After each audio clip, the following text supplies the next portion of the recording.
Mesdames et messieurs, bonsoir. Merci de nous rejoindre en direct de Al24 News pour un nouveau numéro de l'Échiquier international. Aujourd'hui, direction Grenade en Espagne où se tient le sommet de la communauté politique européenne, la CPE. Cette initiative est lancée par le président français pour élargir le cercle européen au-delà des 27 pays de l'Union européenne. Les participants se plancheront une fois de plus sur les questions de l'immigration de l'Ukraine pour davantage de soutien et surtout sur le nouveau foyer de tension en Europe, le Nagorno-Karabakh, sur un autre front à Sotchi, en Russie bien précisément. Le président russe Vladimir Poutine assiste au forum de Valdai et répond à sa manière à l'Europe, affirmant que ce n'est pas son pays qui a commencé la guerre, à bon entendeur. Bref, l'Europe, semble-t-il, traverse des moments critiques dictés par la crise en Ukraine qui saigne ses budgets et pas que ceux consacrés à la défense. Le débat est lancé.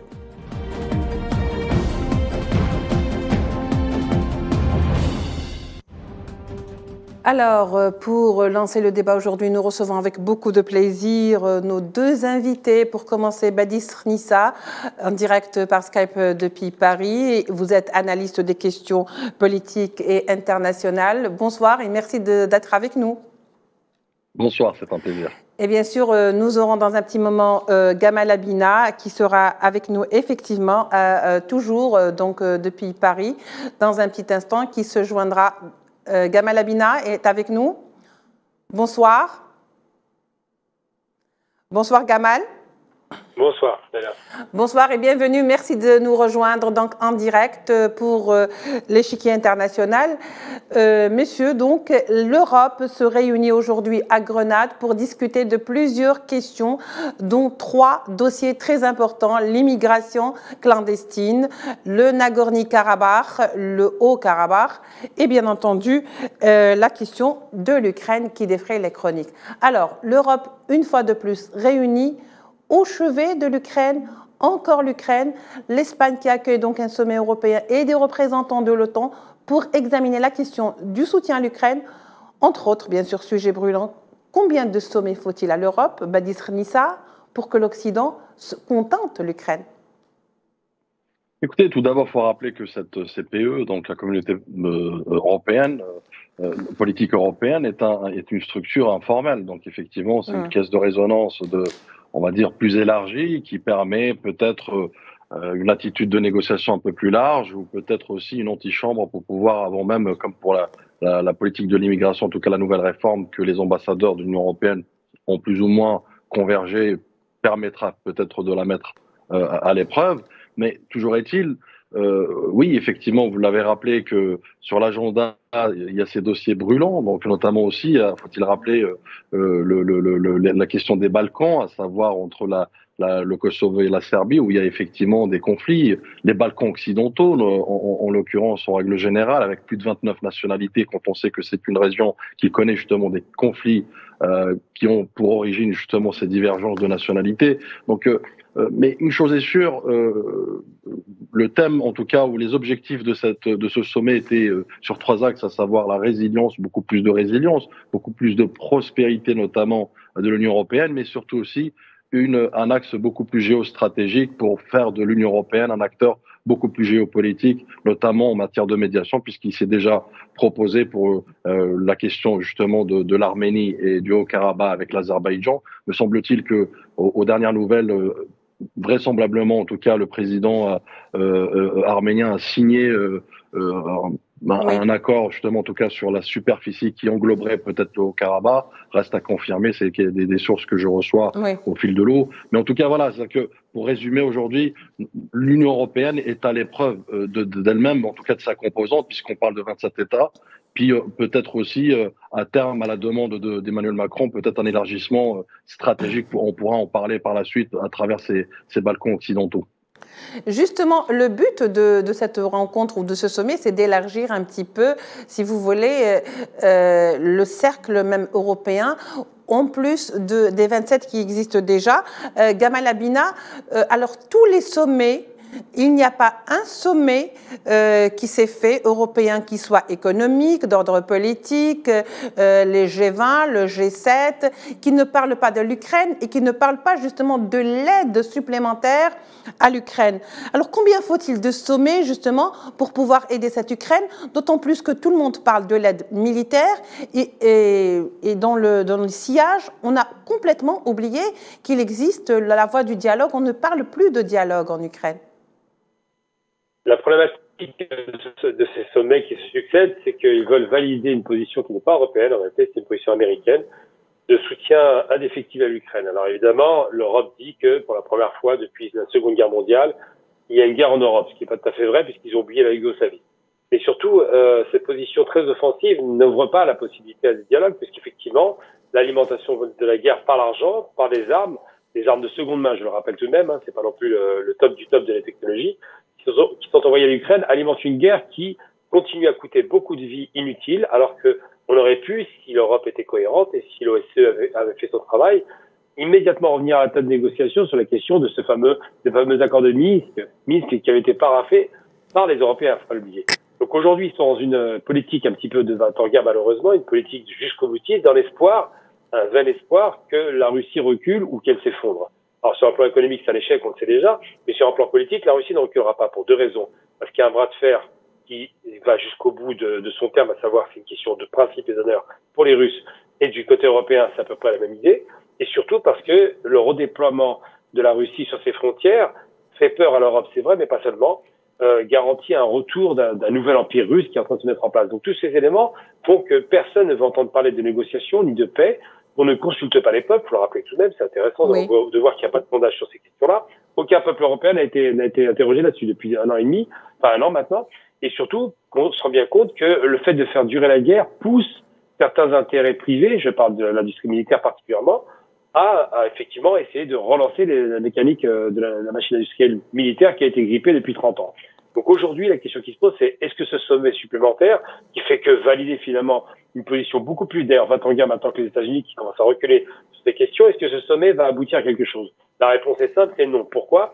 Parce que le 6 juin, enfin le 4 ou 6 juin, la contre-offensive ukrainienne a été un échec patent, et pour cause, on ne les a pas aidés réellement, il n'y avait pas l'aviation, il n'y avait pas les moyens de faire face à la Russie, et que de l'autre côté, le discours américain qui commence à changer, puisqu'il y a une peur de l'arrivée de Trump au pouvoir, fait que les Européens se trouvent finalement seuls face à la Russie. Et seuls dans des conditions d'engagement qui étaient formelles au départ, et qui donnent le sentiment, pour ne pas lâcher Zelensky, que finalement, ils vont rester fermes sur les positions qui sont meubles. Justement, est-ce qu'on n'a pas l'impression quelque part que l'Union européenne, qui cherche un petit peu à élargir son cercle, cherche encore des appuis parce que s'entend venir justement certains pays qui voudraient un petit peu s'occuper de leur budget national plutôt que de toujours pomper cet argent pour l'Ukraine, Badistre Nissa? Écoutez, j'aimerais rebondir sur un autre point, effectivement, oui, sur cette aide à l'Ukraine, puisque faut-il rappeler aussi qu'aujourd'hui, Washington connaît une crise politique majeure, à savoir une première dans son histoire, quoique c'est arrivé en 1910, mais le speaker qui, dans l'organigramme du pouvoir américain, est la troisième personne, quand même, faut-il le rappeler, a été destitué, a été effectivement évincé. C'est une première, en tout cas dans l'histoire, qui risquerait d'avoir des répercussions néfastes et négatives vis-à-vis de l'aide américaine au profit de l'Ukraine, ne serait-ce que déjà par le leadership. C'est pourquoi d'ailleurs l'Union européenne, aujourd'hui à travers ce CPE, ce sommet, essaye tant bien que mal de peut-être de pouvoir relever ce défi, à savoir reprendre le leadership tant attendu depuis le temps, notamment vis-à-vis des États-Unis, mais surtout aussi honorer cette aide abyssale qui aujourd'hui se dessine, se profile, mais qui aussi a fait la différence sur le terrain, puisqu'on voit qu'effectivement, ni cette contre-offensive de l'Ukraine n'a marché, ni les négociations n'ont été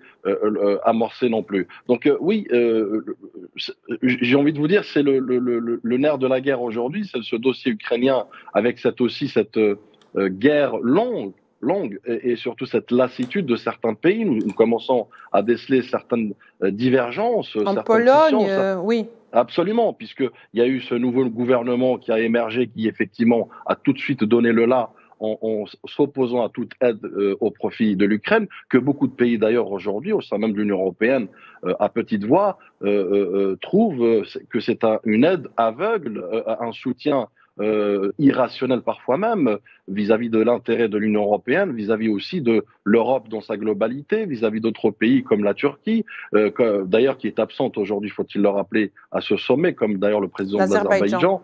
Donc, si vous voulez, cette Ukraine aujourd'hui, tant bien que mal que cette aide, d'ailleurs même de la France, en premier lieu pour des raisons stratégiques et de leadership, en tout cas escomptées et souhaitées de la part d'Emmanuel Macron, diverge aujourd'hui, et c'est elle-même qui est la source de cette dissonance et cette scission parfois même au sein même de la politique de l'Union européenne. Toujours est-il, encore une fois, elle est aujourd'hui aussi phagocytée, elle est aussi minée par d'autres aspects comme l'aspect du Kosovo avec la Serbie, donc ce conflit latent.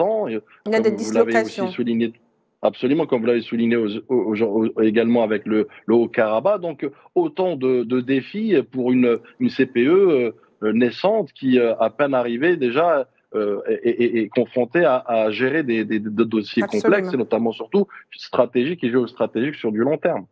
Tout à fait. Alors, messieurs, je vous propose quand même d'écouter ce sujet et de voir avec nous signer Safwan Ben Sabri pour ensuite reprendre le débat.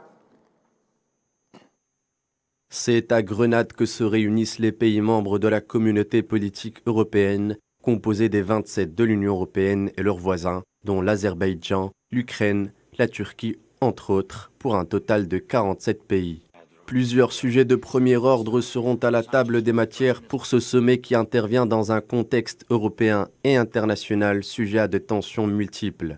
Crise migratoire, guerre en Ukraine, conflit dans le Haut-Karabakh, des sujets qui rassemblent et d'autres qui divisent, preuve en est la double absence de la Turquie et de l'Azerbaïdjan au sommet.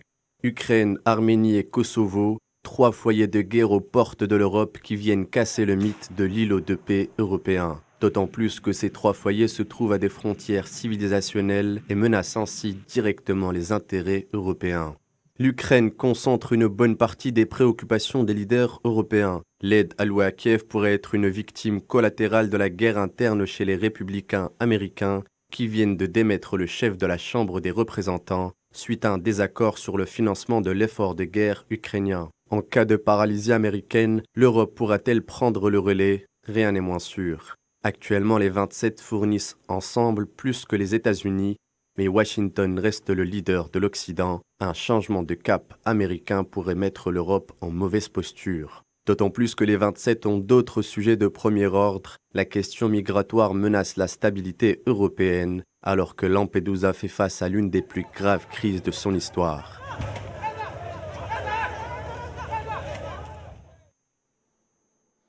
Gamel Abina, alors 3 dossiers quand même assez lourds, assez brûlants. La question de l'immigration qui n'a pas été résolue jusque-là, même si on veut un petit peu faire porter le chapeau ou le fardeau sur certains pays de la rive sud, à savoir donc la Tunisie. Il y a eu également le sommet de Malte, où il fallait régler cette question, mais qui n'a pas été réglée, puisque le plan qui a été proposé a trouvé forcément une objection et un refus de la part de Varsovie, et cela va de soi. Qu'en pensez-vous? Simplement, la question migratoire est une question qui est d'abord de refuge migratoire. Ce n'est pas des immigrants, ce n'est pas des gens qui partent pour le plaisir, ils partent pour plusieurs motivations. La première, évidemment, c'est celle de la guerre.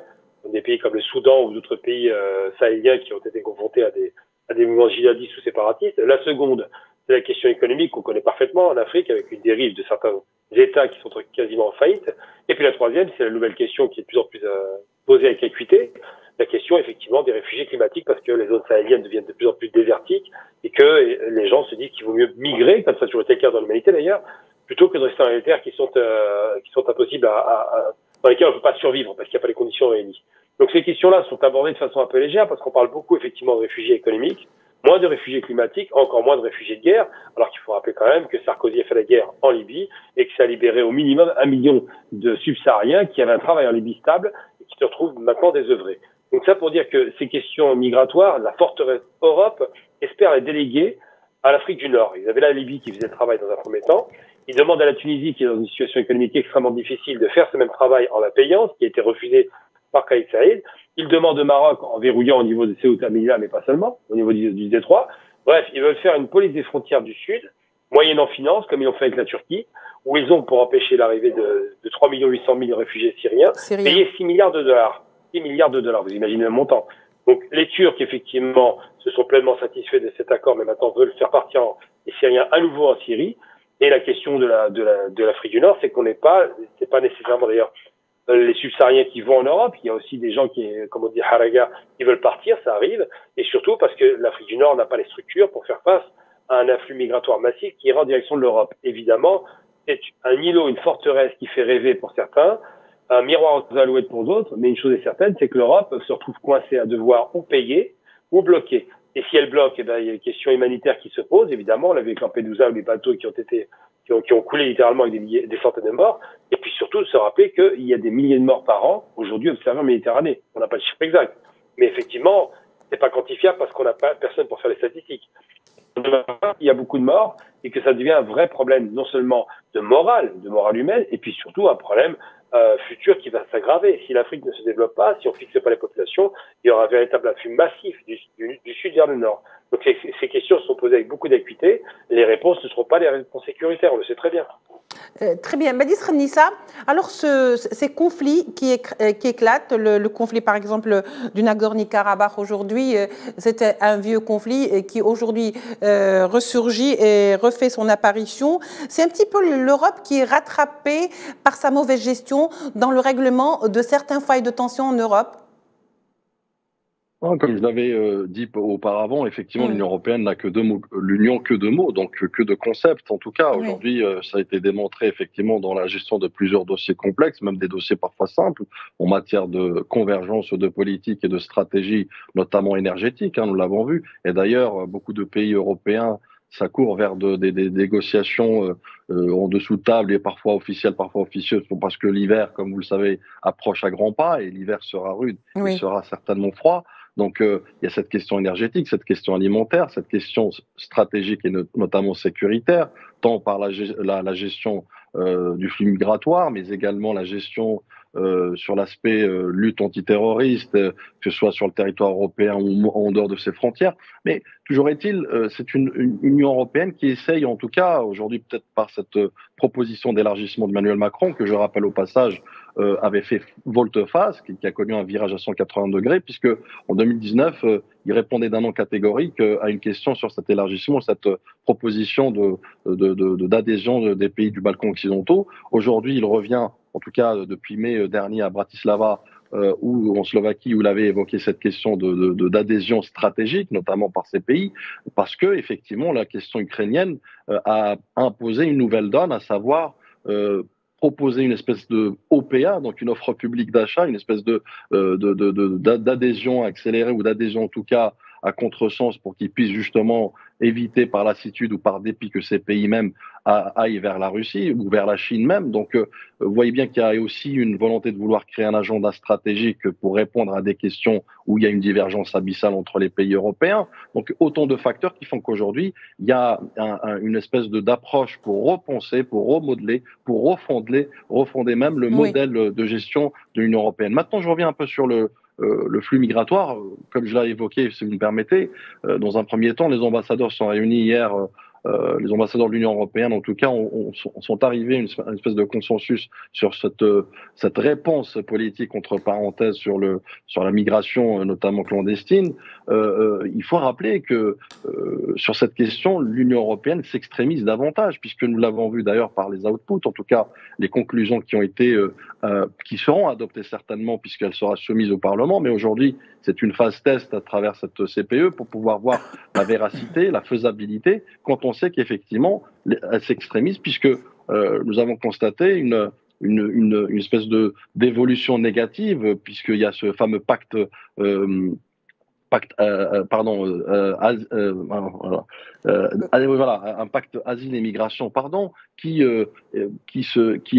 prend en fait des allures d'une espèce de stratégie restrictive et d'une stratégie aussi proactive en matière de gestion de demandes d'asile, puisque aujourd'hui il est question aussi de prolonger la détention provisoire, notamment des migrants en dehors des frontières européennes à 40 semaines, et puis ce cahier des charges un peu simplifié pour permettre effectivement le traitement parfois même sommaire arbitraire de certains dossiers ou de demandes d'asile. Donc c'est pour vous dire qu'effectivement, même s'il y avait une réticence dans un premier temps de l'Allemagne pour des raisons d'ailleurs humanitaires, entre parenthèses, par la suite de l'Italie, puisqu'elle reprochait l'Allemagne de financer des ONG qui portent secours à ces mêmes migrants, donc ça, c'était un peu un cycle sans fin. Donc aujourd'hui, ils sont arrivés à une conclusion qui quand même dénote une espèce de certaine inquiétude en matière de gestion du flux migratoire, mais surtout aussi de politique migratoire, quand on sait que c'est une réponse commune de l'Union européenne face à ce flux migratoire. En tous les cas, chose est sûre, c'est que juste à côté, il nous reste bien 5 minutes, donc on va essayer de faire vite. Donc, Poutine, le président russe Vladimir Poutine, lui, par contre, a animé le forum de Valdai, donc dans la ville de Sochi, où il disait clairement que ce n'est pas son pays qui a commencé la guerre, qu'au contraire, la Russie essayait d'y mettre fin. C'était un message quand même assez clair, Gamal Abina, en direction de l'Europe et qui est en train de renforcer encore davantage et davantage militairement l'Ukraine. C'est un message de paix, quelque part. Oui, je ne sais pas si c'est un message de paix, mais il explique simplement qu'il n'était pas dans une démarche guerrière au démarrage. Il a signé des accords à Minsk, on est au courant, que 8 ans plus tard, il ne s'est rien passé, bien au contraire, dégradation, que l'Europe a poussé son avantage. Elle voulait faire entrer l'Ukraine dans l'OTAN, elle voulait faire entrer l'Ukraine dans l'Europe, enfin, tout un tas de poussées à l'Est qui ont dérangé les Russes, et ça se comprend. Mais moi, j'ai envie de dire simplement, c'est que l'Europe, il ne faut jamais l'oublier, c'est important et c'est fondamental, c'est fondé sur un pacte qui est ça, c'est le pacte économique pour empêcher les guerres. Le charbon et l'acier pour empêcher qu'à nouveau un bain de sang, 60 millions de morts quand même, redémarre. Et que le rêve européen, c'était d'intégrer tous les pays de l'Est pour être aux frontières de la Russie sans intégrer la Russie. C'est une chose importante, alors que les Russes étaient prêts à rentrer en Europe, il ne faut jamais l'oublier ça. Jusqu'en 2007, les Russes étaient totalement ni opposés à l'OTAN ni à l'Europe. Hein. C'est une chose importante qu'il faut rappeler. Oui. Eh bien, il n'en demeure pas moins qu'aujourd'hui, eh bien, on a, à force d'insulter l'ours russe, on a fini par le radicaliser et il a fini par intervenir. C'était attendu et tout le monde le savait. Ça sert les intérêts de certains, ça dessert d'autres, mais il n'en demeure pas moins que l'Europe, effectivement, cette espèce de forteresse comme ça, riche, qui a voulu bâtir sa sécurité sur l'économie, se trouve coincée aujourd'hui parce que, je prends un exemple tout simple pour parler des flux migratoires, si 1% de l'Afrique se déplace en Europe, ça ferait 14 millions, excusez-moi, de personnes qui iraient massivement vers l'Europe. Comment voulez-vous arrêter cela? Le seul moyen, c'est effectivement une stratégie de paix et une stratégie, évidemment, d'investissement économique qu'ils ont fait entre Européens et qu'ils devront envisager pour l'Afrique et aussi pour les pays de l'Est, la collaboration avec la Russie, la Grande Russie et tous les pays de la région pour sortir de ce cercle vicieux qui est un cercle de confrontation économique, politique et militaire. Aujourd'hui, l'Europe s'inscrit dans du militaire, la Russie est prête à négocier si quelqu'un veut bien la négociation, mais ce n'est pas le cas aujourd'hui, malheureusement. Oui.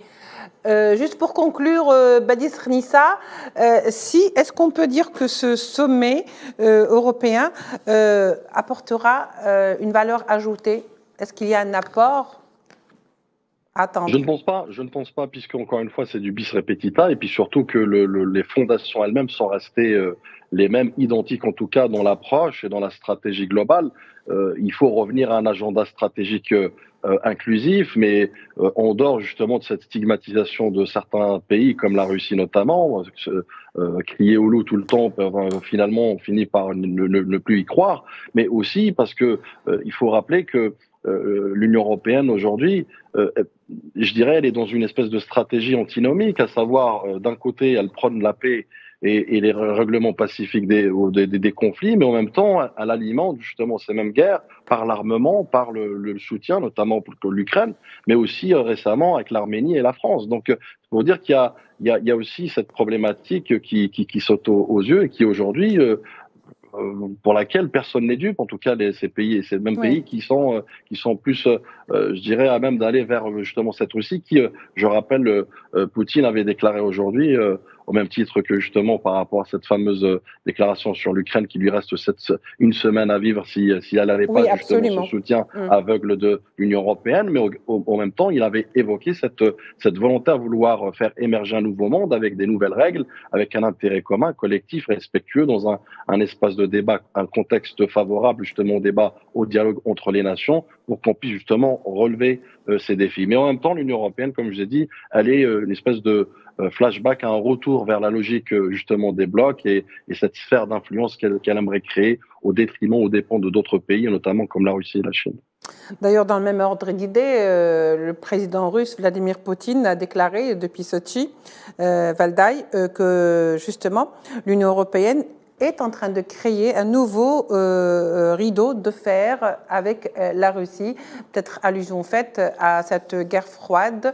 Mesdames et messieurs, je rappelle qu'était avec nous Badistre Nissa, donc analyste des questions politiques, spécialiste des affaires étrangères. Était avec nous également en direct de Paris Gamal Abina, analyste des questions internationales. Je vous remercie de nous avoir prêté attention. On se retrouve demain pour un nouveau numéro de l'Échiquier international. Au revoir.